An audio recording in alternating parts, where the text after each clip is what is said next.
Hello, আমার নাম আলিশা। আমি পান্ডুয়াতে থাকি। আজকে আমার মিনি ব্লগে আমার দুটো পোষা খরগোশের সাথে দেখা করাবো তোমাদের।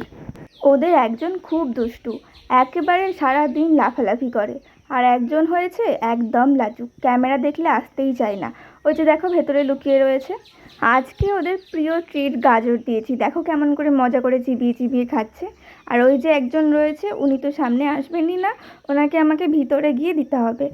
এত করে ডাকলাম তবু বাইরে বেরোলো না, এত লজ্জা পায়। যাই হোক, এখান থেকে একটা গাজর নিয়ে ওকে এরকম ফাঁক দিয়ে আমি দিচ্ছি, ওখান থেকে খেয়ে নিচ্ছে কিন্তু বাইরে বেরোবে না। এই যে দেখো কেমন গুটিসুটি মেরে বসে আছে। এদেরকে গিয়ে ছাদে যেতে দেখি আমার এই প্রিয় গাছটা এরকমভাবে পড়ে আছে। এই গাছটা যেন একটা গাছ ভেবে কিনেছিলাম, আর শেষ পর্যন্ত হয়েছে আর একটা গাছ। তোমাদের কার কার সাথে এরকম হয়েছে জানিও।